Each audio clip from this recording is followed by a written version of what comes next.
Wa qala al-musannif rahimahullahu ta'ala wa nafa'na bihi wa bi ulumihi fid dharain amin. Kita melanjutkan pelajaran hikam ngaji yang ke-14. Hati adalah sebuah media yang bisa digunakan untuk kebaikan dan juga tidak menutup kemungkinan untuk media hal-hal yang tidak baik. Kebaikan kita akan bersumber dari hati kita. Ketidakbaikan kita juga bersumber dari hati kita. Bagaimana hati yang baik? Hati yang diisi dengan nur dan cahaya Allah, bersumber dari zikir kita, ingatan kita kepada Allah Subhanahu wa ta'ala, dan amalan-amalan baik kita. Hati yang tidak punya kebaikan sama sekali akan memberikan efek kepada perilaku kita, ucapan kita, dan tindak tanduk kita. Maka makalah yang disampaikan oleh Ibnu Athaillah As-Sakandari adalah idza tamakanatil anwaru fi qalbi nataqat jawarihu bil birri. Kalau hati itu sudah diisi dengan cahaya-cahaya nur-nur ilahiyah, karena banyaknya zikir, karena dekatnya dengan Allah, karena banyak membaca sholawat, karena mendapatkan bimbingan dari para guru dan masyayikh kita, para kiai, para ulama kita, baik itu di pesantren maupun yang lain, bukan dari guru-guru yang terpatah-patah atau terpenggal-penggal sanadnya, atau bahkan guru yang tanpa sanad, tidak akan memberikan kita kebaikan hati. Guru-guru kita yang ada di pesantren, insya Allah mereka yang mampu memberikan bimbingan. Kalau sudah dibimbing bagaimana?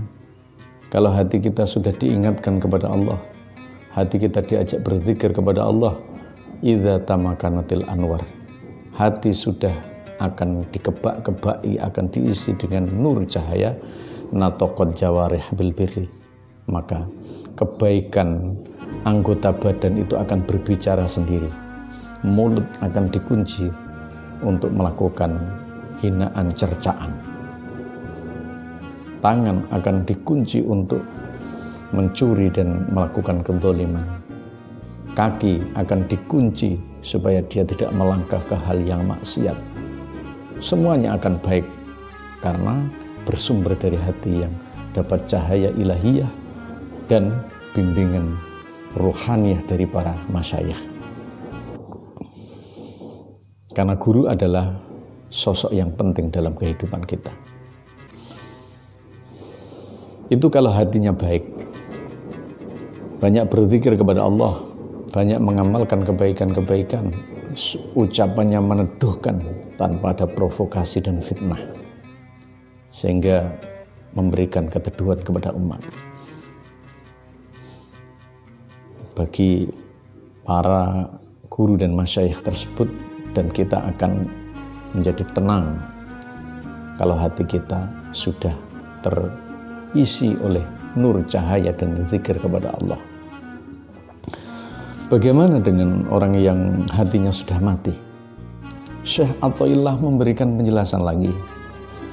Min alamati mautil qalbi, salah satu dari alamat kematian hati adalah satu, adamul khuzni ala ma fataka, tidak adanya kesedihan sama sekali atas kelalaian ibadah kepada Allah. Lupa sholat tidak bersedih, lupa tahajud tidak bersedih, lupa melakukan kebaikan dan istiqomah dalam kebaikan, sama sekali tidak ada kesedihan. Berarti tanda kematian hati yang pertama sudah terdeteksi. Yang kedua, tarkun nadam ala ma fa'altahu, meninggalkan menyesal dari apa yang diperbuat minazalati, saking dosa, dari dosa. Kalau sudah melakukan dosa, maksiat, dia tidak menyesal. bahkan di sisi lain dia berbangga dengan dosa dan maksiat. Inilah lebih parah lagi, karena keparahan ini nanti akan menyebabkan sebuah malapetaka besar. Maka apa yang harus kita lakukan? Pertama, kita harus bersedih atas kelalaian-kelalaian dari ibadah yang tidak kita lakukan. Kita harus bersedih tentang pada suatu saat istiqomah kita terputus karena kita lupa melakukan ibadah, lupa tahajud, lupa sholat, dan lain sebagainya, apalagi dengan sengaja. Kemudian kita tidak boleh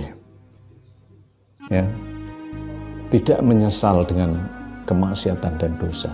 Justru kalau kita tidak menyesal, kemudian kita membanggakan, sekecil apapun dosa akan menjadi besar. Padahal dosa yang besar pun, kalau kita merasa berdosa, Allah akan memberikan maaf. Innal kabair fil ghufrani kallamami. Sesungguhnya dosa besar dalam dimaafkannya oleh Allah seperti dosa kecil. Maka perbanyaklah istighfar, kita bersama-sama bertobat kepada Allah supaya kita menjadi orang yang selamat dunia dan akhirat. Semua manusia jelas punya dosa, dan dosa itu akan dihapuskan oleh Allah manakala kita merasa berdosa dan kita mendekat kepada Allah Subhanahu wa taala dengan berbagai ibadah dan amal yang baik, khususnya dengan istighfar. Semoga Allah memberikan rahmat kepada kita dan membersihkan dosa kita. Wallahul muwaffiq ila aqwamit thoriq. Wassalamualaikum warahmatullahi wabarakatuh.